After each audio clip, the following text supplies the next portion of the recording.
Error occurred. Just a preview error occurred. You're live. Okay. It looks like we have.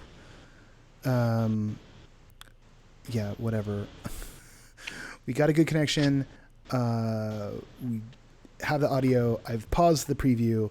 We're up and we're running. We're live. Hi, everybody. We've just spent the past. It's live streaming. Once upon a time, you pushed a button and Google took care of everything for you. And then they were like, "Oh, that's way too easy. Let's make this complicated." And so they did, and now we live in the world we live in. Hi. Let's start the show for real. I'm Noah Nelson. This is Everything Else. This is Everything Immersive and No Proscenium's bi-weekly, intended to be bi-weekly, pop culture live stream where we bring together the NoPro team and our friends from the Everything Immersive community to talk about all things pop culture. We picked this day because this is the day after the end of D23, which was the big Disney Fan Expo. And since Disney kind of owns pop culture right now, it's the perfect time for doing exactly that. Directly above me is Anthony Robinson of No Proscenium LA. Hey. Next to him is Brian Resler of No Proscenium San Francisco. And to the right of me, I'm like, where? If I move my left hand, it goes in. But it's actually, I don't understand. This is non-Euclidean geometry to me.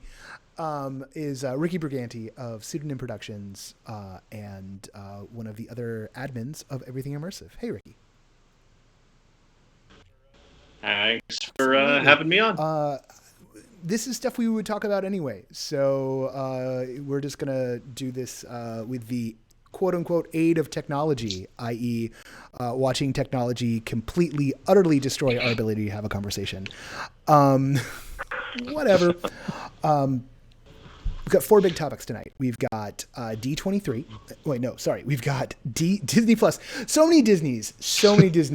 At one point, the guy over the loudspeaker, because I was there yesterday, was like, Disney's this and Disney's that. And then suddenly didn't say Disney something. I was like, that because you just got fired. Disney legend, Dick Van Dyke, Disney food court.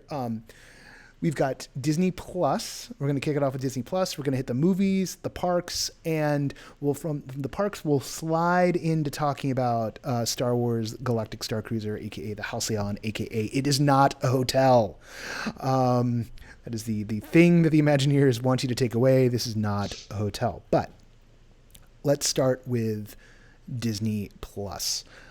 This is where they kicked off their coverage on Friday. I think I'll take point here on this one. We knew all the stuff that was going in, and it is really weird to watch people walk around the expo hall carrying like little face masks of Bart Simpson with Mickey ears on, and that's what's promoting Disney Plus. It's just like the world we live in, particularly since, if you think about the past. And like, certain episodes are probably going to get scrubbed away. It's so odd to me. But the thing that stood out to me, the thing that I thought was a pure mark of genius, was actually, of all things, bringing back Lizzie McGuire. I have no emotional relationship to Lizzie McGuire whatsoever, but I just saw that they did that. I was like, oh my God, they've got everybody. Like, whatever demographic you are, they own you. So what's standing out to you guys? Who wants to jump in? Like, we've fixed the audio so anyone can jump in any old time. This is a hangout. This is a chat. This is an after hours. Jeff Goldblum. Yeah, that's what I was going to say. Yeah, man, I saw that announcement. I was like, Jeff Goldblum gets a show? It's like Oprah jumped in. It's like, you get a show and you Goldblum because we love you so much. That's gonna be one of the most wonderfully neurotic shows on television, I think.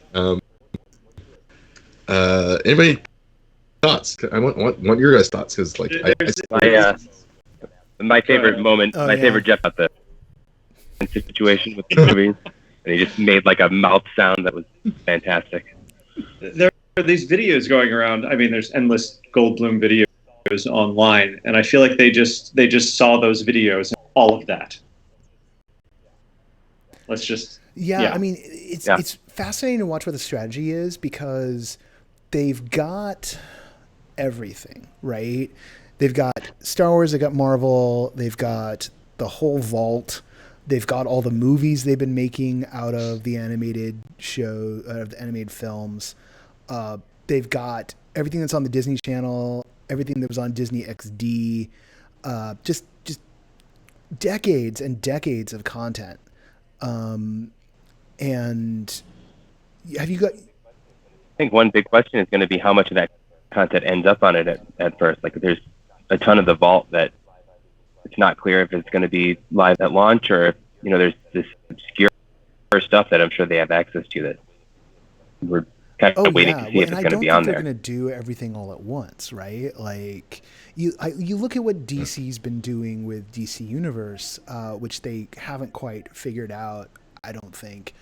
And the deal there is they have to, like, bring movies on and off because they're paying a licensing fee to themselves, which is it's just the way the business works, but it's really strange. It's like, why isn't every Superman movie always on the service? It's like, well, it costs them X amount of money each month when they want to have Superman 2 on there. But it's like, but that's like moving a quarter from one pocket to the other. And I'm sure there's a similar thing going on with this for Disney, but they seem to be a lot more focused on serving in each of these modes. And I think it's really interesting that they've gone and put National Geographic up front, right? Like they are leading with Nat Geo in a really really straight up way. Like, that was a big part of their sizzle reel, and it's like, oh yeah, that's a crown jewel in the Fox portfolio. We want it. Like, this is perfect for us. Right. Every piece of that puzzle. I was talking to somebody out here and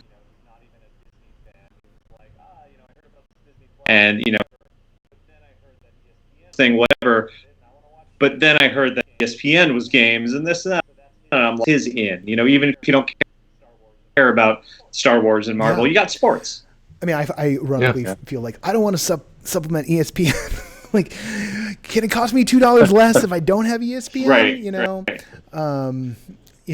But if that means we get the Mandalorian, I will take it. Well, and if we got the Ocho, like, no. give me competitive skeet curling or something like that, and like I will be like, all right, yeah, give me that ESPN. But it's got to be the Ocho or nothing. Anthony. Well, I mean, it looks like they are pretty much trying to corner the market on, like, make sure they have families again.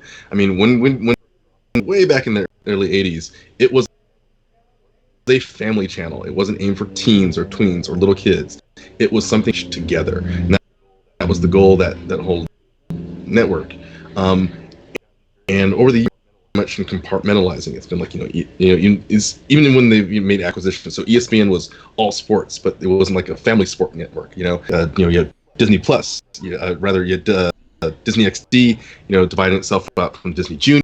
These different versions. So it's like Teen Disney or Little Kid Disney. It wasn't about bringing I think when you now have effectively a streaming network, stuff that the teens can watch, little kids, that the big kids can watch, and the adults can watch.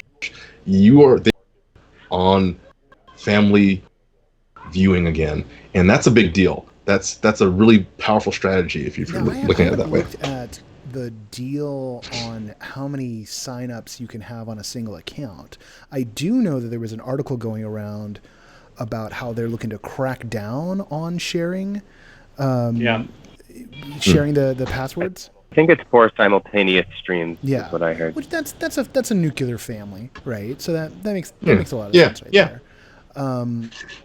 Well, and then they also have made it very clear that there will not be any R-rated content on Disney Plus, so that plays into the family topic Yeah, as they're well. going to dump all that on Hulu. Which they're kind Right. of like. I mean, for a while there was looking like Hulu was just dead in the water, and it still may come down to it, right? I mean, Universal may pull all their stuff in the long run. You know, Yeah. NBC is Universal. There's only two companies. Universal, yeah. Company B or Company C may drag things out. I mean, what are they going to do? But well, I will admit that if like I can't see Brooklyn Nine-Nine on Hulu anymore, it's a question of like what is Hulu for if not for Brooklyn Nine-Nine? For the Bachelor? Oh, Bachelor, obviously. yeah, but that won't that wait, but that's that's ABC. Yeah, that's yeah, ABC. it's like, yeah, Gonna that'll end up stay. on- That'll yeah. stay. Yeah. Arguably R-rated Arguably, content. Yeah, no, hard PG-13. I don't know. Is that such a thing? Yeah. That's legit. A hard PG-13. Oh Lord, it's two f-bombs. So both bleeped bleeped out. Yes, that is how that works. Any other notes on Plus before we move into the movies section? Like it would be possible if we like went down the catalog to just go at length. I think, and it's also they're doing the thing there where you could sign up, and I guess maybe they're also doing it online. You could like sign up for 3 years, right from the World Jump. They got you today. Yeah. But the people at the expo get a pin that says or something Yeah. like that. Yeah, but for only $200, really? you get that Wait, on wait. eBay Yeah. right now. Yeah, it's fantastic. Wait, More than so the I three. could have, All I worth could have. it. Oh my, damn it! If I had known, I would have eBayed the pin. It's like, oh, I wish I had known. I would have done exactly that. Oh my god. Works for the restaurant at the park Oh my god. for Don't even. for how much? Imagine the seriously. pin. This Oh, man. exclusive Let's not pin. even start on the spork thing because like that just makes my blood boil. Video every year at the expo, and I saw first thing in the morning, the giant horde of people running towards the store, and the caption is always just "Look at the eBayers go." You know, it's there's no fans in that group. Yeah, It's just is that something like the section of the expo hall that was like the small stores, you know, like that's always the most interesting part of an expo hall to me because you can get a sense of like what did people gamble their fortunes on like 10 years prior, and like I'm walking through there and like I'm seeing like all of these pins, like, and I'm blissfully I did not become a pin trader person because that would have been a bad thing. So I'm glad it didn't happen. It nearly did. It didn't. I'm thankful. I will buy pins that I really, really like, but I will not, you know, go obsessive on the whole thing because they're neat. But there were a bunch of like Star Wars ones, and it was like, you know, $5 a piece or like, you know, 3 for $20. And I'm like, I'm glad I don't have any money for spending right now because like this could grab me up here. But also I know that like they had so many copies of them. I'm like, oh wow, there was some serious speculation going on here. And you just looking around at all the stuff, and for a minute I was like, well, maybe it's time for me to clear out my storage unit full of comics. Like maybe it's just maybe there's no hope. All right. Let's push past round 2, the movies. Who wants to take point on the movies here? Ricky, you did a big. I'm going to let Brian take lead on the parks. So, Ricky, you had that list. You did a list because you went full ITM podcast mode on this. I did. So I did. What stood out Because to you? that's what I do. And movies, mind you, Marvel and Star Wars are going to be in here too. I mean, that's sort of the thing. It's like it's exhaustive at this point. But what other than those stood out? Right.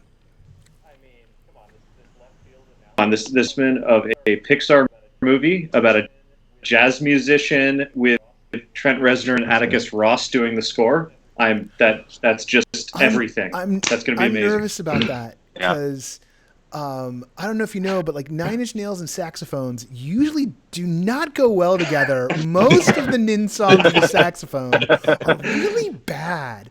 And Brian Bishop played a demo track for us where we were like in line to get tickets to the last concert, and it was like Pretty Hate Machine. It was just, oh my god, it nearly made me go, what am I doing here? And then I remembered, you know, I'm going to go see 9 Inch Nails, but I was like, I'm worried, man.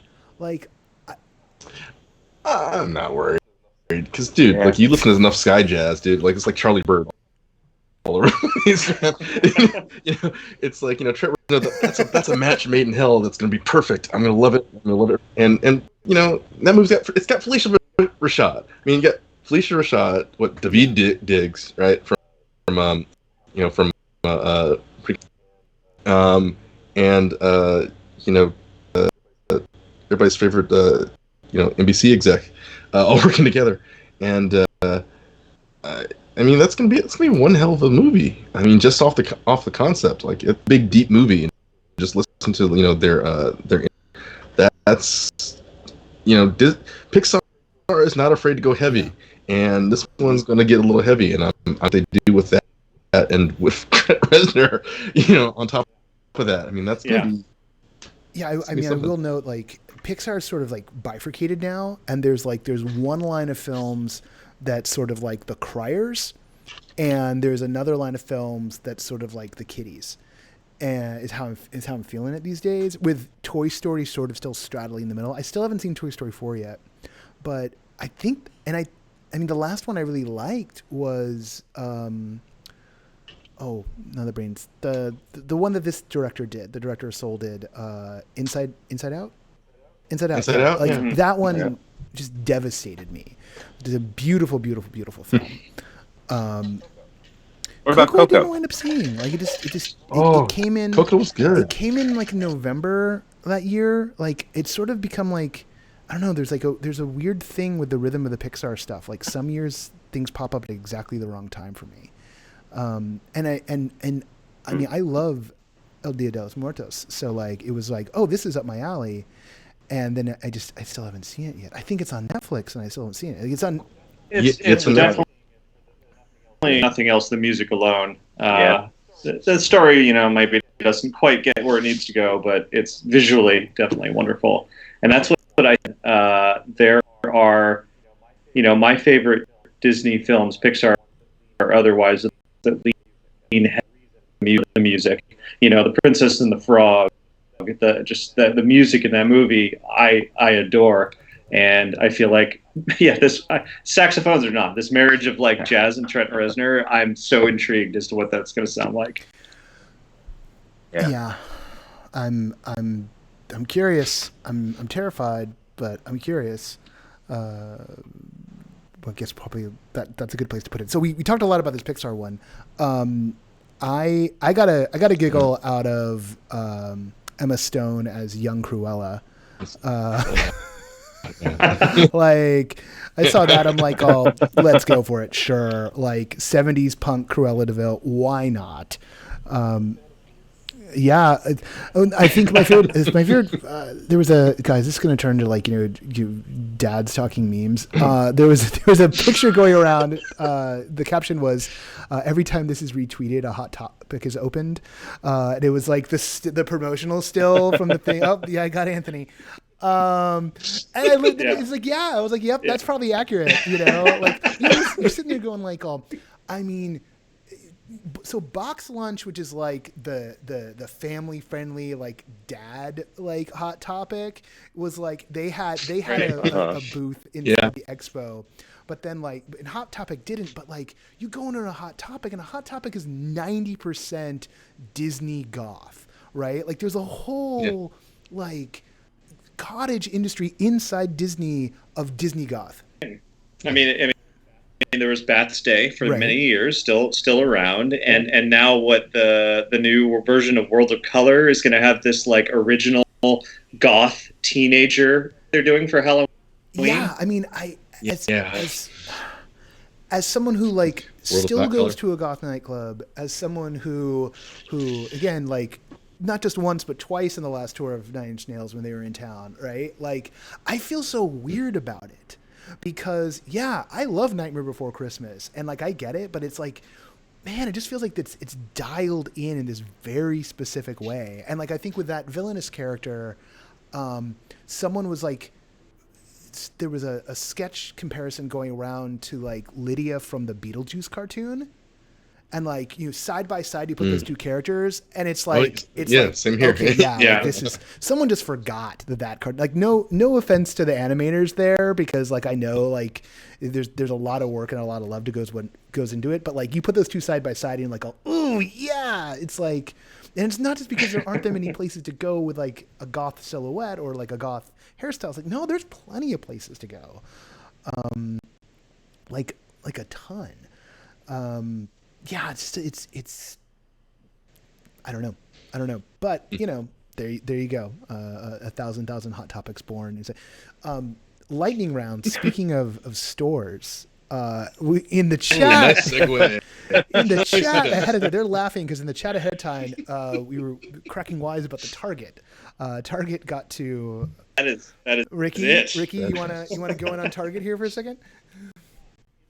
Come on, Instagrammable Disney infusion. I'm just How glad can that you I go- just look when I'm looking at my Star Wars toys, I want to be able to like head right, to write one section. I mean, dial this up kind of bigger. Like all of the stores that we know are. I mean, I don't know what the deal here is, but this feels a lot like what happens in Best Buy, right? Like Best Buy turned themselves into a showroom, and like they rent out that space to Samsung and Apple and everybody else.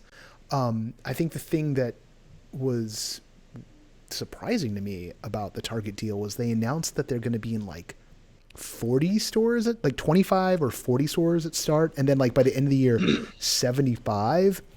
And I turned to my friend who was with me, and we were like, aren't there like 1,000 Target stores in America? Like this is like not even 1%. Well, if you look at where they're opening them, they're getting the coverage on the places they don't have Disney stores. Like I was looking at the list that there's no Disney store there. There's no Disney store there. There's one on the other side of town over there, and it's big, big. And it's kind of like they're filling in the gaps. Target, the Disney store to Target, and Yeah, the one near me, it's about 12 minutes away from the closest Disney store. It seems like FNL to the Disney store as a standalone. I think that this concept works. I mean, they used to do. If they can reduce that overhead and start selling their product equally in a Target, then I think Yeah. I didn't even think about it that way. Well, if you look at Yeah. the way Target's been like so many Targets have been reorganized, right? Like that's happening left and right. And they're making room in the middle of the stores for these kind of islands, to show off stuff, and these sort of little mini boutiques inside Target. So again, yeah, I think there's this convergence here, is that like the large retailers, the big box retailers are seeing themselves as showrooms because people are buying so much stuff online. I mean, my super selfish thing here is the Disney store itself has suddenly become the reliable place to hunt Star Wars Black Series figures. So to the point, well, yeah, because Toys R Us is Can't gone. go to Toys R Us. And that's actually what started it, was that like the Toys R Us exclusive got shunted over to the Disney store. And then next thing you know, like you could find everything there, like there's no point in hunting anywhere else. Like, sorry, GameStop, sorry, anybody, any other retailers. Like, I mean, retailers get exclusives, but the baseline figures are always fully in stock at the Disney store. And that's part of what's interesting about this conglomeration action happening, is they've got an incentive to keep that product on the shelves, right? They've got an incentive to keep you hooked into the IP in a direct way, in a way that an independent retailer doesn't have. Like they don't, you go into a Target, 9 months after a Star Wars movie, and there's like 15 Constable Zuvios still on the pegs from like the movie before, and like 4 broken lightsabers, and like, and the empty store shelf next to it because they can't put anything else on there because of the deal they made retail wise. But it's a sad experience that I have twice a week because I'm compulsive about going in and clear my head, go hunt an action figure that isn't there. then go pick up whatever toiletries I need. That's a target run. So how long before you buy a double lightsaber Swiss Army knife extravaganza? I mean, I was walking my mom today, and all I could think about was like, I can't wait till that's in Doc Ondar's and the legacy blade of it, and I hope it's fully articulated. Is it impractical? Yes. Is there a Swiss Army knife meme going around already that is glorious? Yes.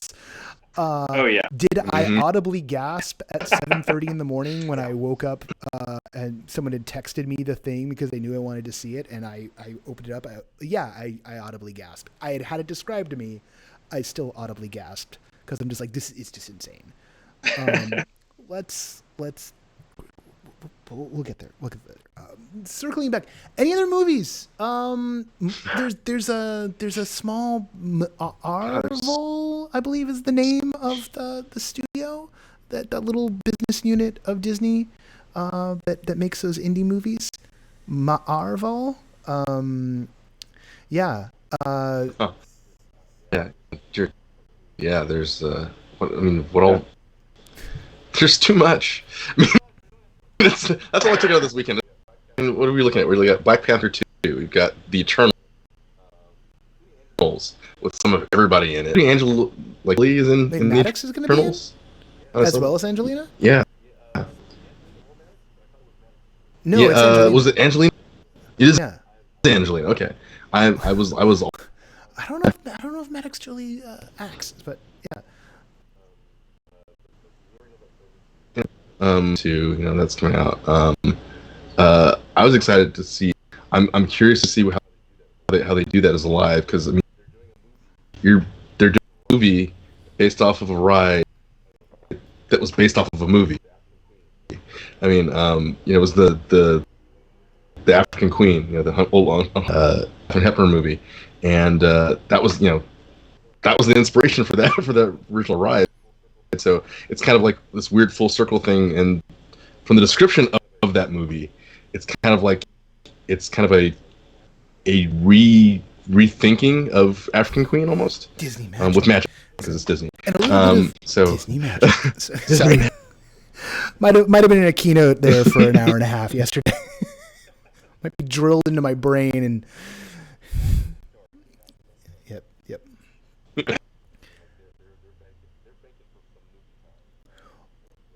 Stories. So how? Oh, go ahead, Ryan. There will be interesting to see what stays out. Them up on to D+ Yeah. now as well. Like, you've got a bunch of releases that otherwise in the theaters that they're going hard at Disney+. Yeah, plus that's actually all the Marvel content. There's a couple of things here. One, can anyone name, other than Pirates of the Caribbean, any ride-based movie that did well? No. Haunted Mansion did not. No, because the Haunted Mansion did not. and Guillermo del Toro's. Look. The Country Bears is an artistic triumph, but I had forgotten that exists. Oh my God, that's right. Film. Oh God. Oh, now I'm having some flashbacks. That's one of the interesting. Like, there was this beautiful costume display, like absolutely gorgeous. Had all these costumes for all these films, and what was interesting was, like, one of them was for like a Nutcracker movie that they had done last year that I had completely forgotten existed, or forgot that it was a Disney release. There were a lot of movies where it was like, that was a Disney release? That was a Disney release? Oh yeah, that was. So a lot of that stuff going on, but they did have a Tomorrowland. Like a Tomorrowland costume there too. Oh God. Yeah, that was Tomorrowland in a lot of ways. Yeah. We already had in the chat room. Yeah. So. Yeah. But they've been. I mean, look, the mainline studio has been struggling to come up with something or get something out there that's been the kind of hit. I mean, animation's doing great. Pixar's doing great. Disney and Star Wars have been doing great. I mean, Solo was shaky, but still like Yeah, exactly. Solid movie, Solid and movie. just they hadn't figured out their rhythm yet. And anyway, whatever. There's more stuff there, and we've got another big test of that franchise like at the end of this year, and a double hit between The Mandalorian, which has got the most excitement. Like, in The Mandalorian is how they're selling D+ to a lot of folks. So the fact that Lady and the Tramp, the fact that Noelle, which stars Anna Kendrick and Bill Hader, like that these things are going to D+. It feels like all those movies that would have been like snuck in as a tiny release, like a Buena Pictures picture. It's like, you got a new home now, right? Yeah. Science too, because it wasn't at this. It was at Comic-Con, but they revealed that WandaVision is setting up the next Doctor Strange movie, and so it's that crossover that never quite got there. Now Disney Plus is their avenue to actually make. I mean, that's a whole fascinating thing that they could never get that to work. I mean, partly because they had Netflix's schedule to the way things just got dumped into the world, but even with Agents of S.H.I.E.L.D. that they couldn't get that going on with ABC. I mean, the first season of Agents of S.H.I.E.L.D. was ruined by Winter Soldier, but also saved by Winter Soldier, because it was boring and vamping until they got to that episode where like, oh, now we can do all the stuff that we wanted to do and then sort of fulfill the promise. But by then it was like a little too late, which actually brings me to something, because Agents of S.H.I.E.L.D., of course, introduced the Inhumans to everyone, which they then tried to make into a series, then like failed miserably.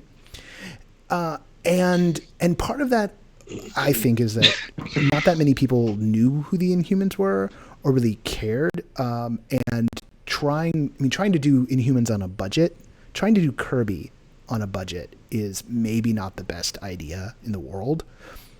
And now they're putting a big push behind Eternals, which you mentioned, Anthony. But who amongst us has a strong emotional tie to Eternals? Do you, Anthony?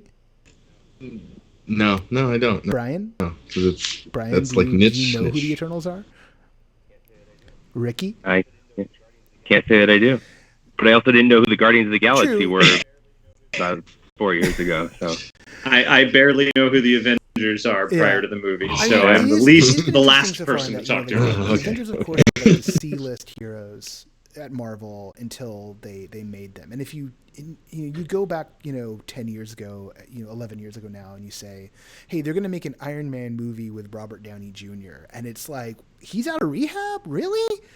Like that, I think, was like everyone's reaction. And it's like, who's making it? It's like, the guy from Swingers. The guy made Jumanji? He's like, what are you talking about? Like, why? What's happening here? And so it was definitely one of those like, oh, this isn't going to work. And it worked brilliantly, obviously. But I think, when people point to Guardians had, and also to Iron Man, all of them had good stories. All of them had really solid stories. And Guardians in particular had just had a bunch of stuff by Dan Abnett and Andy Lanning when they were still working together, that had been really redefined Marvel's cosmic section. And it was just singing and firing on all cylinders. And the lineup that they pulled together, I think, was in a large part based on what they had been doing for a while. So there was some precedent. There was something in the comic book storytelling. And like, from what I know of Eternals, like they've been trying to make it happen. And they've been having even less success in the comics than they've had with the Inhumans. Because with the Inhumans, at least, you get Black Bolt, who's a really rad character. The king of the Inhumans who can't talk, or, he creates this giant sonic boom, right? It's just like, it's really weird. The Silent King. There's something mythic about that. And the Eternals are Kirby going cosmic again. But I put it this way, like, even Neil Gaiman could not get the Eternals to be hot.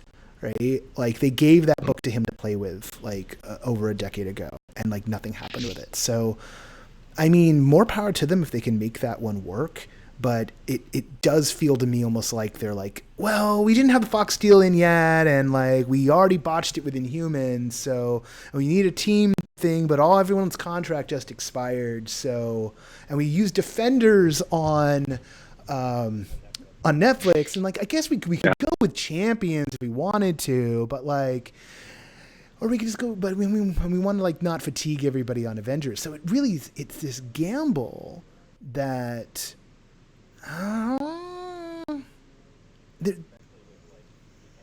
is, especially with like the end of the saga with the Avengers. There's plenty of people who will be like, "All right, I've seen the story." They're done. It's absolutely fascinating. It's like I don't hope that they biff it. It's actually more interesting if they find a path forward, right? Like if they find a way to have a success in this moment, because there's plenty of people who have Marvel fatigue at this point. Like not superhero fatigue, but specifically Marvel fatigue. Yeah. I tuned out somewhere around Avengers was coming back around. I was like, crap, now I got to go back and watch those movies first. Right. And now I'm so relieved that Endgame is done. I'm like, cool, I could just a few years and then again. It's on Netflix because it's like the Netflixiverse. It's going to disappear, but it all came out so fast. And especially once the deal was announced with Disney Plus, like they pitched and sitting on about four different series that I because you got to watch them in order. You got to watch like what's happening, who's that. But I got into the first 2 episodes of Jessica Jones. Yeah. It's like because they get heavy. It's great material, but I literally just finished Punisher. I finished Defenders. It's like I finished Iron Fist and all that stuff. Now it's just like, oh dear God, I want to watch Luke Cage, but I got to finish that, and it's 10 episodes of just like and all those series always felt like they were too long. They always felt like they were 2 episodes too long. Which is interesting to look at what the Disney Plus ones are. It's like they're like a lot of these series are talking about, it's 6 episodes, right? Like we're doing 6 hours worth. I mean, they could break those up into half-hour episodes, but like 6 episodes of WandaVision. I think Kenobi, like they're like, 4 hours worth of Kenobi. It's like, this is weird. Like it's going a lot more. It's even more than Netflix does. It feels like it's the British model of television series. Yeah. Yeah. Tiny little snacks, and they're not binge dropping them, which thankfully, and I think that will give shows a chance to have legs, right? I mean, we see that with Netflix. So many shows just like people say, "Oh yeah, have you seen such and such? They just canceled it." I'm like, I've never heard of it. Like so many times, the first time you hear about a Netflix show is like, "Oh yeah, they just got rid of that." It's like, huh? Who was doing an animated series with who? What? That sounds cool. Why weren't they advertising that? Well, they would be, but like, you're not in that demo that they're trying to capture. It's like, well, they don't know. And I think that's another big issue. Is like the word doesn't get out to the people who would be interested. All right. I also want to note that on the movie side of thing, like, the timing with the Spider-Man thing couldn't have been more awkward. Couldn't have been worse. Yeah. Especially when you also talk about Avengers Campus to go over to Parks, and the fact that Spider-Man is front and center with the Worldwide Engineering Brigade. So, Brian, why don't you take us into Avengers Campus? Well, I think I'm most excited to eat some oversized It better be. I'm angry if it is not giant. Like they had a selfie thing of like a giant pretzel and a giant soda can, and I'm like, they better be. Yeah.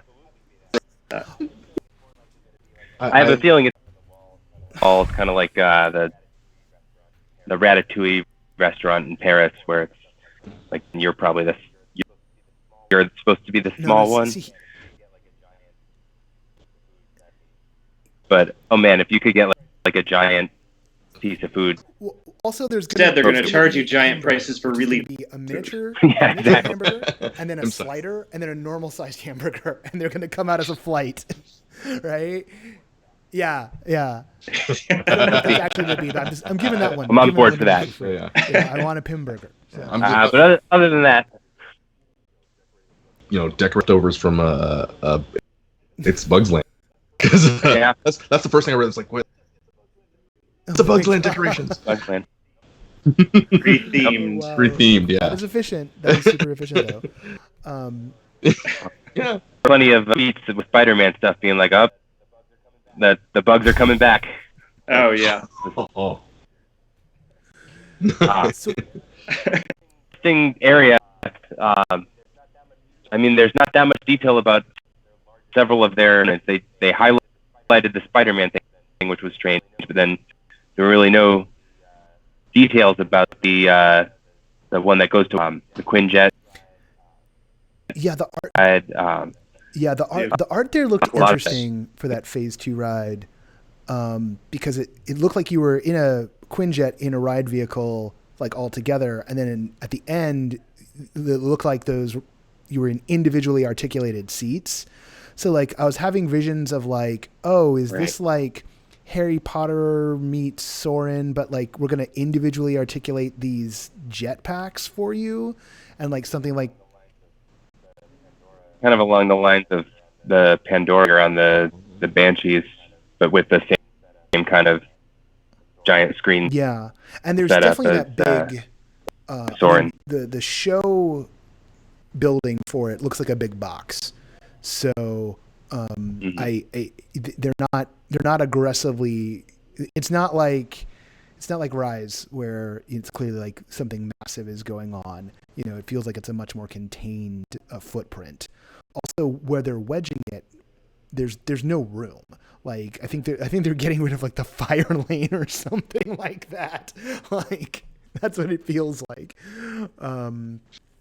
It's gonna spill out on a Harbor Boulevard or something. Right. To live up to here because Universal's Spider-Man ride is still like 20 years later one of the best theme park rides ever. And to try to spider bot thing, I'm like, I like Universal's. I don't know. I saw somebody comparing Ninjago shooter, which has been a really horrible mechanism. What is it? You're like.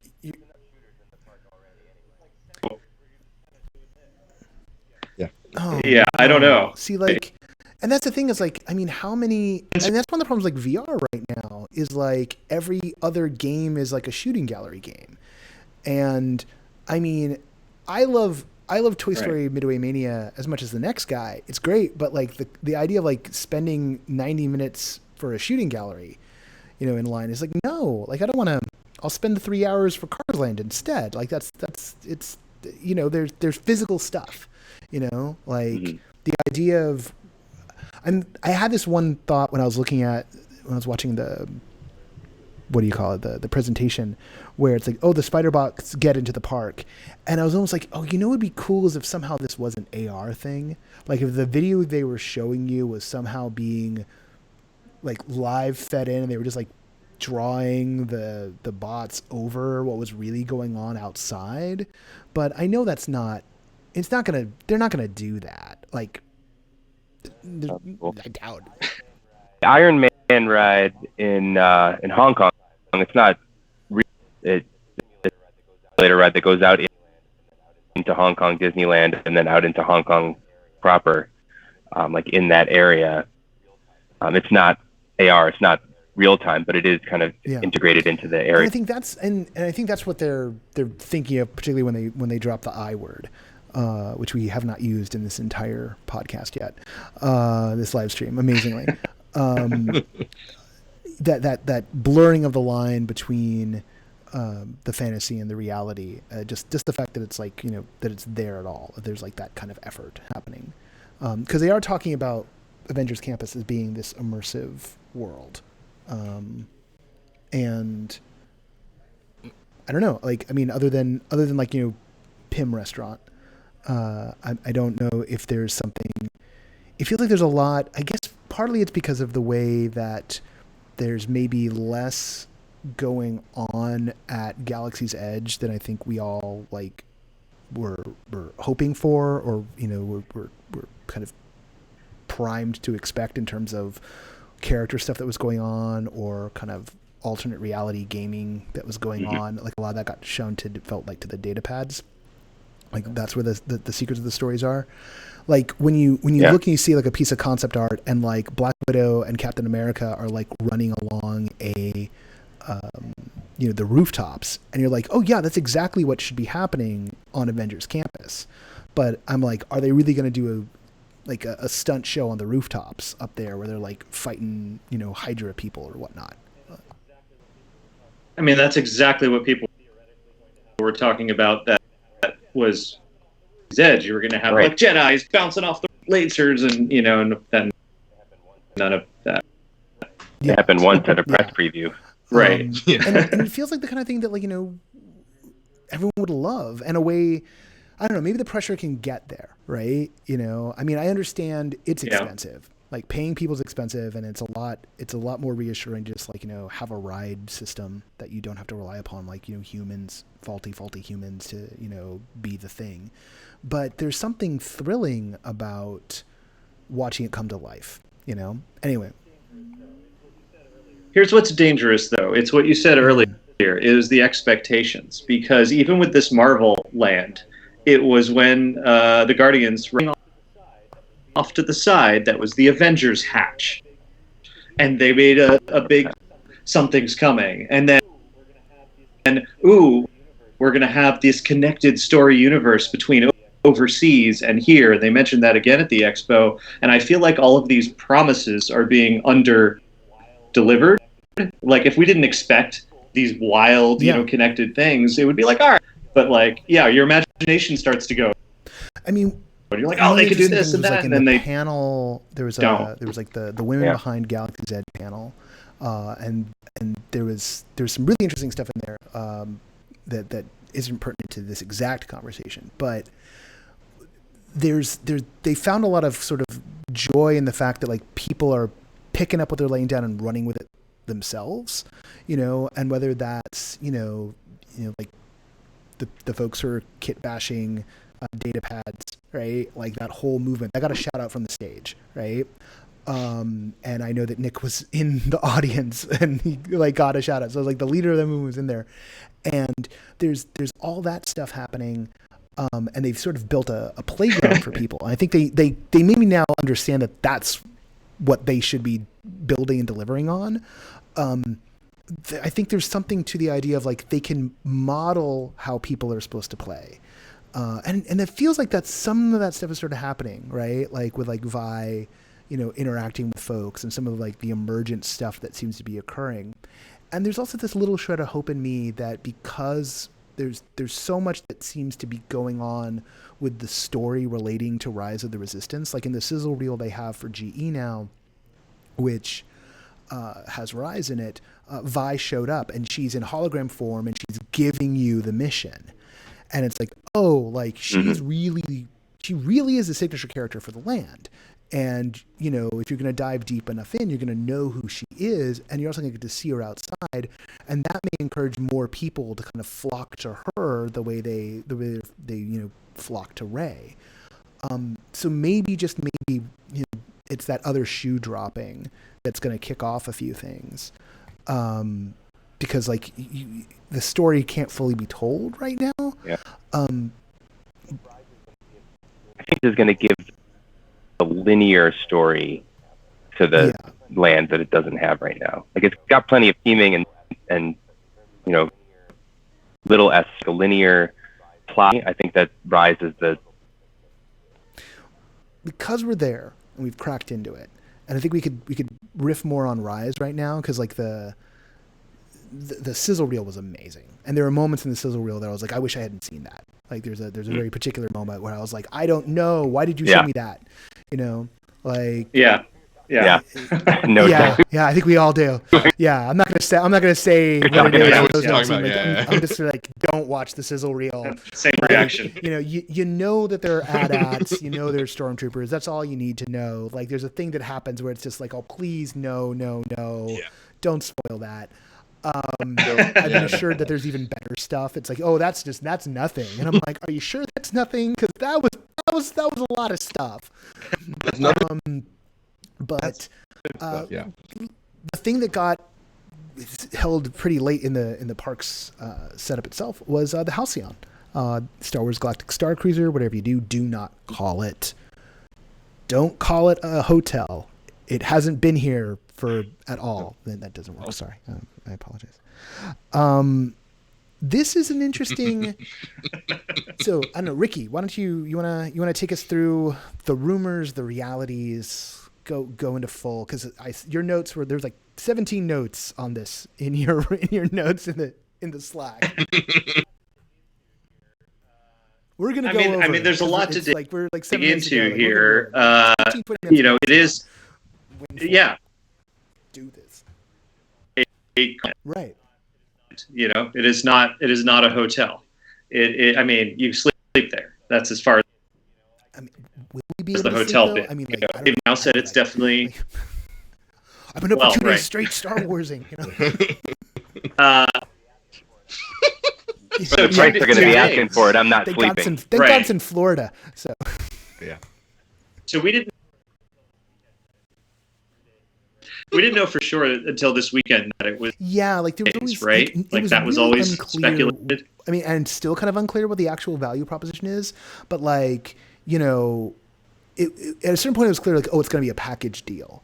But like, were there going to be like a 2 and a 3 and a 5 day package deal? Like what were they really trying to do? So right. Could you a month if you wanted to, so, right. Wallet. It's going to. But okay, so it's 2 days and the price is still not official. There's all these $100. Yeah, I mean, the first thing I saw was something like $3,300 a night per person, and I was like, "What?" And then I also was like, "Well, there are enough 1%ers in existence. They could maybe theoretically get away with that. Like everyone would, people would scream for blood, but also like, I mean, I'm sure there's going to be all kinds of packages. So, because like a cruise ship, there'll be some rooms maybe more appointed than others. And I gotta imagine that there's going to be the 5 day packages where it's like, it's 2 days and it's 2 days and nights on the Halcyon and 3 days at the Grand Floridian or over here, like here's this. Or they do their land and sea packages. I mean, and they do their Star Wars, cruise ships. I mean, that one coming out at the same time, and everyone gets onto a cruise ship. That'd be pretty easy transition. I think it's interesting. They're essentially referring to your day in Batu as your sort of port day on the cruise, which is interesting. Well, and like really there's running with that. Going on in the background here that is interesting too, because they announced that Genie setup, which is like the enhancement to the app, and that really feel where just to go over the notes on it, you can pick kind of a preset itinerary if you want and say like, I want to have an adventure day, or I want to have a romantic day, or like I just want my kids to shut up day, and it will pick your itinerary out, but also dynamically adjust your itinerary based on availabilities. And I'm like, oh, they've got enough data from the Magic Bands where they know where the shape of the day should be, so they can set you up, but they can also then change it on the fly and herd you and be like, oh, our reservations got bumped back a half an hour, so we've got a little more time before we've got to get on the gondola car and scream in abject fear as we try to go to dinner. I do not understand the appeal of that thing. Anyway, it's like you're never getting me on that. I'm like, oh, and they go like, we're so happy. I'm like, there's a monorail. It does not hang by a thread. Okay. The monorail is okay. Yeah, but hanging by a thread. Falling apart train. It's like really? There's been like 8 different instances of just opening when people like almost falling out. That's a feature, not a bug. Onto the beach by the Polynesian. Come on, like get to the beach faster. Anyway, other things came to mind. I'm like, no, I'm not gonna talk about that right now. That's when the stream stops. But yeah, like where were we before cracking jokes about monorails? Port Day on Batu. Yes. So the Port Day on Batu is interesting if it is it like they say it's going to be affected by your time at the not hotel. If it isn't, completely integrated and it's just a regular day at the letdown, and then you're going to be spending all this money to be at the hotel, and then part of it's at the park that you can get to if you're staying at the Pop Century. Yeah, and it's like, how are they gonna? The big thing to me is, are they going to be loading everybody in at once, and will people be sharing a collective story, or will people be getting? Because they talked about being on the bridge, and they talked about being down in engineering, and they talked about there's going to be stuff, and they also said and what's going on with the other passengers, and. All right, how are we instancing this? Because this balance between, I want my turn on the bridge, right? And are you going to have the exact same thing happen 17 times? Are you going to keep the same group of people together so that the illusion's never broken? Or are you going to wind up with situations where everyone's in the dining area and suddenly people are swapping stories oh yeah, I did that too. Well, then suddenly the illusion is gone, right? The story gets broken because you're seeing that you're on a wheel, everyone's on a wheel. But that's exactly it is, right? Everybody rides the same ride, everybody does the same things, and it's about being able to share. Oh yeah, I saw that. That was cool. But and we see that there's plenty of immersive shows out there that have this same thing happen a couple of times so that the audience can see it as they're moving through. But they rarely get the chance to. The cool thing is we already have that's it's you have first, second, third class steerage, packages, which times in separate places. You have separate events that happen. So you first class gets the pool in the hottest part of the day, and everybody else has to do it in the morning and the evening. So if they've thought about it, I'm sure God knows they've thought about it. It's there is a very clear way you can steer people. So if you do it, it's okay, so the first class people get to go on this experience first, and they have to get their lunch at a certain time, so that they avoid all the folks who are the two families to a room to later in the day, or itinerary for the day, and that they have to come back to the ship at a different part of the day. So there are ways you can manipulate that story so that you don't have a lot of crossover, which to the whole theme too. Because there is this kind of balance between the circularity and the linearity of the stories, and we know that with immersive theater, part of the fun is coming back and comparing notes and saying, oh, did you get that too, or which track were you on? There's little differences, but you want to see all the same stuff. But rarely is that happening in the middle of the story, and that's where I think the interesting challenge here is it is going to be it's 2 days, 2 nights, so a day on the ship, and then a day on Batu, and then a day on the back on the ship, like you do in the real thing. It makes sense. It's because if you put it in the middle of a $5,000 person day event that you're supposed to be on the ship for 2 days, and then a whole day, like you say, is on Batu, which you could spend a lot less and go drive in.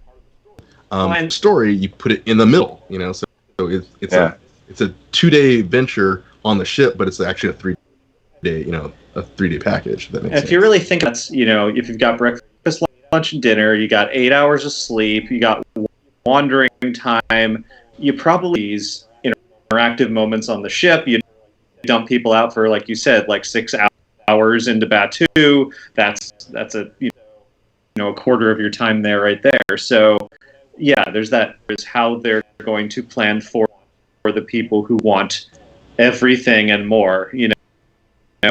How are you get expectations when they say things like there's different levels of experiences, you can explore more in the lower decks and find all these rabbit holes, and what happens after the first 8 hours of hardcore And you're like, all right, What hit 'em happens all. when someone What do I do opens now? up a door to Disney's Laundryland, and 16 hours later, they're absolutely certain that the first order has infiltrated the canteen commissary, because it's gonna happen.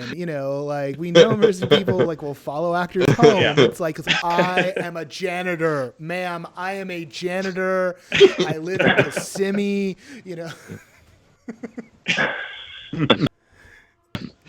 Oh God, it's Escape from Tomorrow, the live ride. We know it's gonna happen. It's happened to every actor we know. So, this is not a question. But will folks be satisfied? And I think, one thing we've seen is when those folks who go that hard, every ARG's seen this. Every ARG's seen this. The folks who go hard, they eat up a lot of resources, and they also get a lot of attention from the showrunners. You will see this in a role-playing game, right? Like your most dedicated player at a table, is going to get the most attention from the game master. Like those people sort of drive it. So, and we know that world-class, immersive designers, world-class, ARG people are working on this thing, and this has got to be the number one problem that they're looking to solve. To not just be like, all right, how do we keep these people out of everyone's hair, but how do we make them an asset, right? That's the game. How do you make the folks who are so hardcore the asset, the drivers, plot drivers, get them doing stuff? And again, can you make it more of a sandbox? Can it feel like emergent story can happen, right? How much give and take is there? Particularly since this is, to put this much effort into it on some level, you gotta assume that this is a pilot.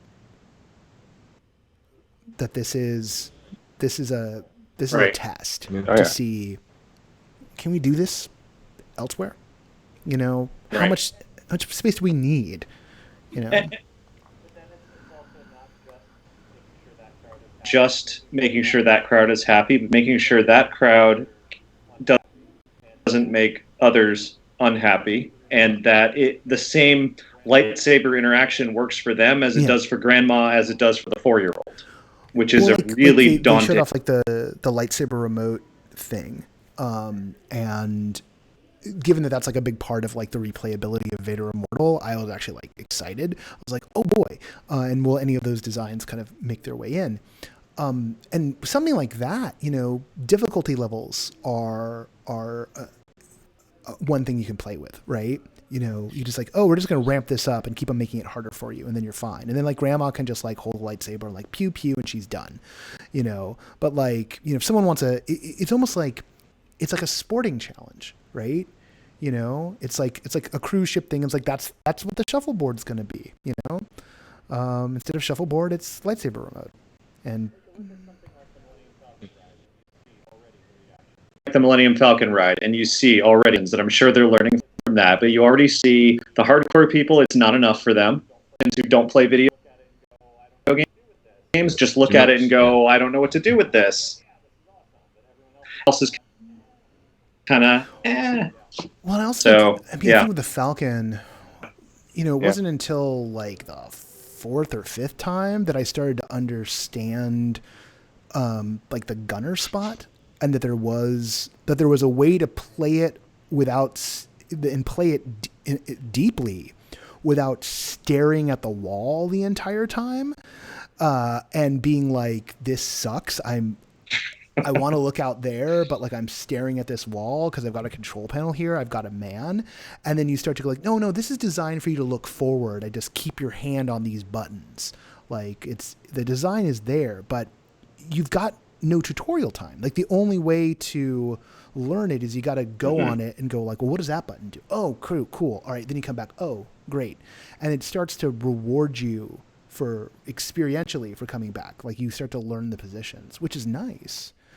But when you don't have the luxury of an annual pass, when you are someone who's like, this is your one time to do it, or, you know, your 1 week, like, oh boy, that's a hard.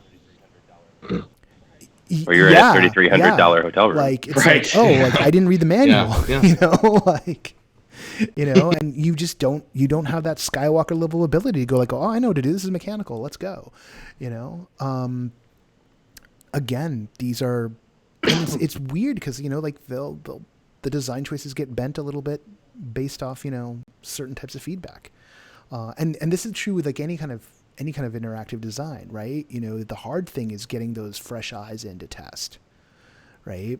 So like, I got to imagine there's like going to be a lot of people, you know, that they're testing these things on, that they're working to do. But like right when they get close, they're going to need people who are curious, who, you know, maybe know a thing or I'm just saying, you know, like beta testers, you need beta testers, far and wide, you know, just, you know, I'll get myself to Florida. I might have to walk there, but you know, my parents live a couple hours away. We've already made space in our bunk if for you. Know, you can come with my family. If they're testing this out in Glendale, like I'll go over there. I'll test in Glendale. It's fine. I don't need to go to Florida. Like I'll you know, guinea pig me. Yeah, but seriously, like, you know, this is it's exciting stuff because I think for all the other stuff we do, the idea that this can whet the appetite for folks.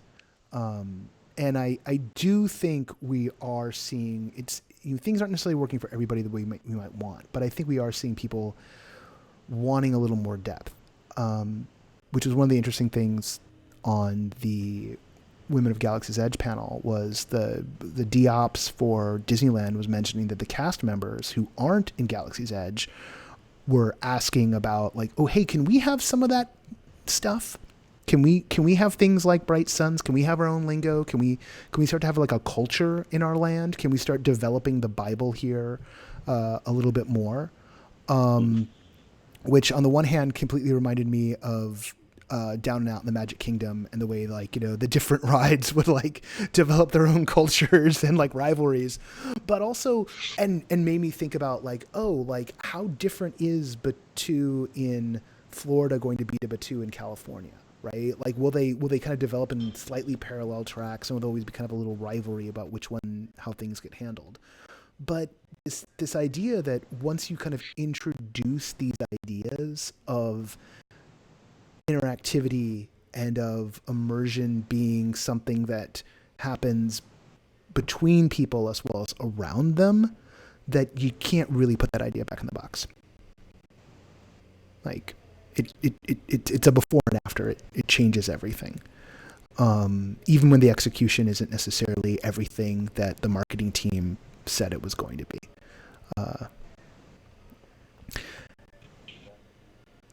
We've gone a little over. Anything else on the D23 track that stood out? Any lightning round things? We got to Target. We talked to little Genie. Yeah. Epcot. Big stuff happening. Epcot. Having my Figment. That's a good question. There was showed changes happening and no announcement. And some of that's some big stuff. What we have a Mary Poppins ride. It's a ride, or if it's a meet and greet, we know it's an attraction. We know it's coming to this Cherry Tree Lane area, but who knows? Yeah. I mean, what else we got? I mean, like neighborhoods. What's the Future World, RIP Future World. Yeah. World and we celebration. We get to have water balloon. I mean, I'm excited. I Epcot once when I was in junior high, and I barely remember it. It was mostly just a miserable day, and I don't think we got to the World Pavilions at all. I think we barely got to any of the pavilions, and it was mostly we were with my elderly great aunt and my mom, and I think we were just like, "Oh, this place is huge. Like, what? We don't even know where to go. Let's go over." Yeah, that would have helped. The Genie. But like. I mean, the funny thing here is that there's always been this tension and this line. I mean, it's such a huge deal that they're bringing in characters and they're bringing in all the the more Disney line is a hard line for a lot of people, right? Like there's a purity to Epcot, A really hard but line. on the flip side, I sort of feel like there's a purity to Epcot that was like neutered before Epcot even existed, right? Like there, Lived there because of yeah. the labor laws. Yeah, like the true 'Cause, dream I mean, they started. never was. I mean, I remember reading about the dream of it, or like reading like in Arthur C. Clarke's like 2010, like there was like notes about Epcot, you know, and like, but it never, it was never really the thing, which has always broken my heart. Like the idea of there actually being an actual experimental prototype community of tomorrow, like that it's not just some random word, but it's an acronym.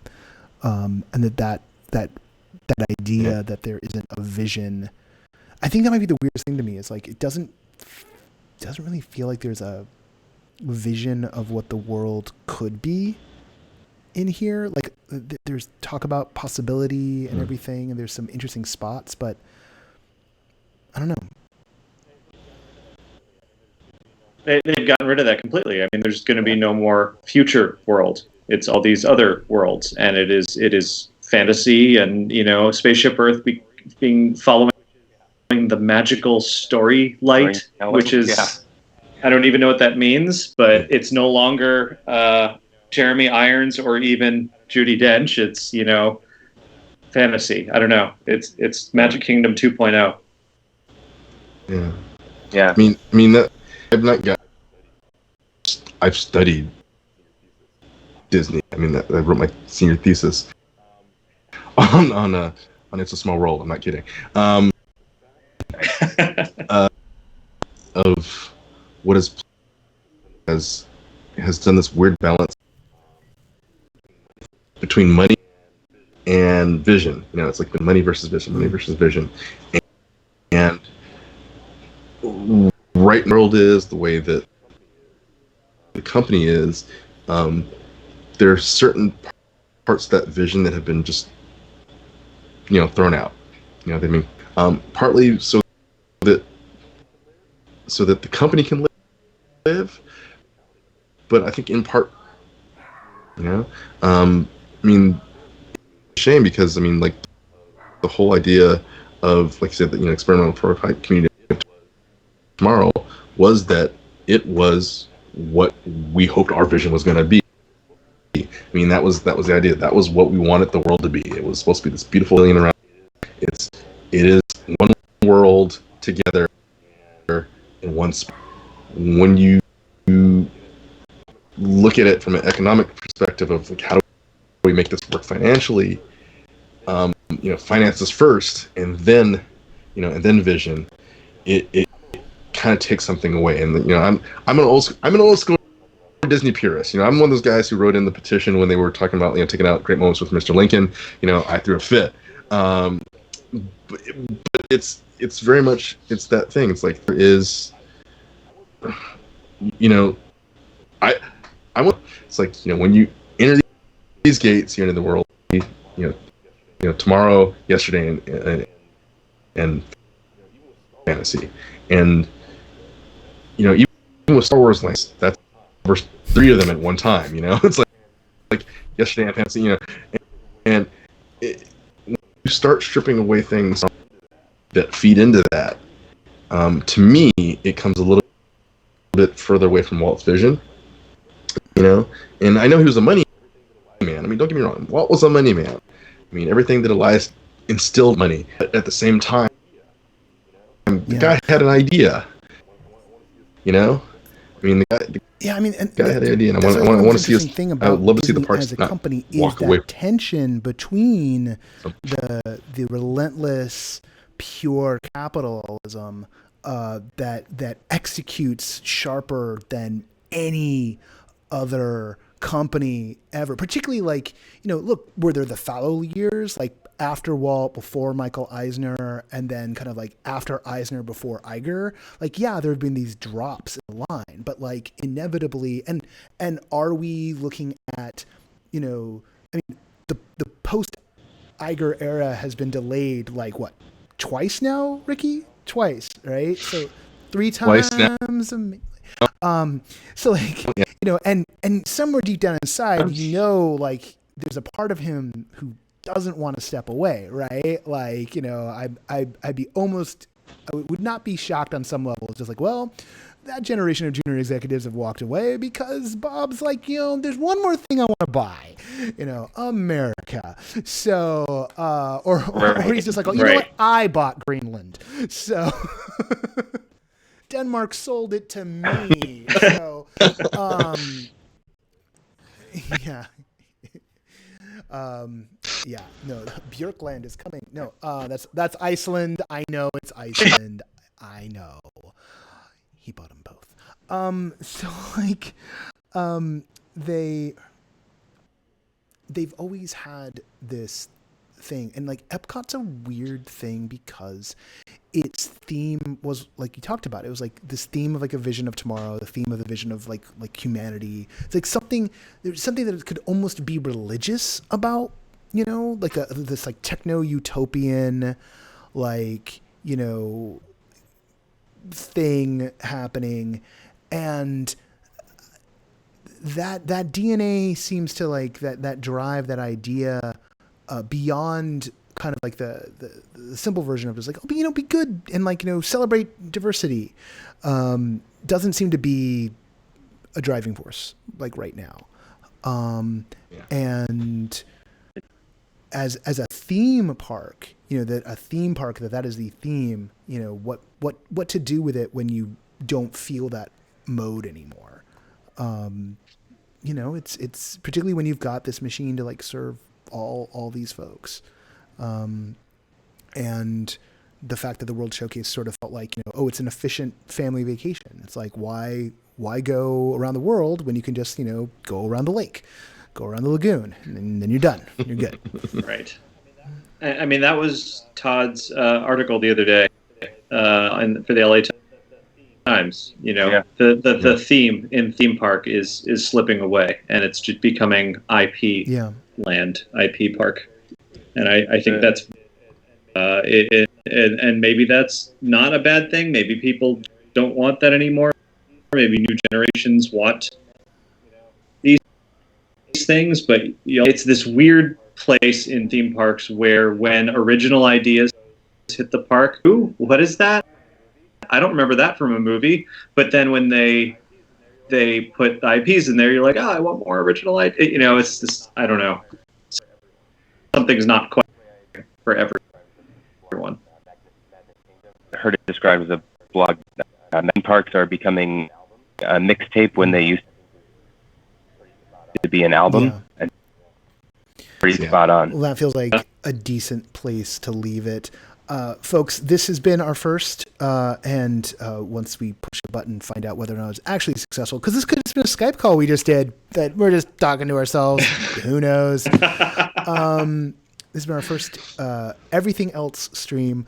The way the streams are going to work from here on out, when they work, is every other week it's Everything Immersive, where the team gets together to talk about all things immersive. We're going to tap into folks from around the NoPro universe and from the Everything Immersive community on Facebook, which you can find at everythingimmersive.com.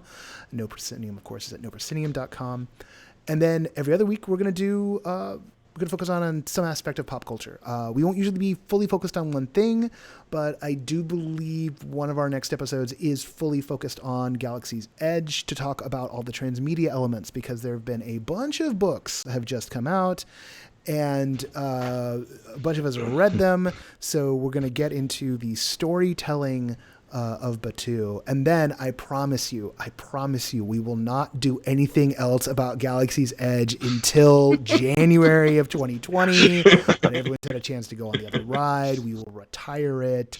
Just don't look at my Instagram feed a couple of times a month, and you're going to be okay. But we are going to try and get an all-star crew in there to talk about the storytelling and culture around Batuu. And that, I think that might be our very next Everything Else. 2 weeks from today. 2 weeks from Tuesday, because normally I'm going to do these on Tuesdays. The next Everything Immersive will be next Tuesday, and that's going to be right at the kickoff of spooky season here in Los Angeles and elsewhere. In fact, while we're on, Ricky, you have something to announce, I do believe, right? Can you mention this? As of this weekend, we've sort of put out the website for our new experience. Our first one in Philadelphia. We're going to start with the Philadelphia Fringe Festival with a simply calling Question Reality. But the big deal is a Halloween show that is called Dark Passage that'll be running for 20 nights in October. .com. All right. That's fantastic. And you may very well have heard that here first.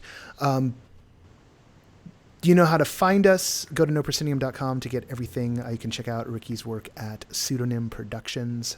You can also find him kicking around our Slack on occasion. And also over there at everythingimmersive.com, where he will delete your post if we don't have the right tags. That's what we do. Tag your posts. Please tag your posts. Do it. Oh my God. Don't make us go to moderation, please. Like, that's... It is fun when they self-destruct, though. There's a tiny bit of joy of, like, this post will self-destruct in 20 minutes, like, you don't really want to do it, but there's a little bit of glee, particularly if it's a flagrant violation of the rules. So, all right, the little joys in life. All right, everybody, I'm gonna hit a button and make this all stop and find out if indeed anything happened. Boop. All right.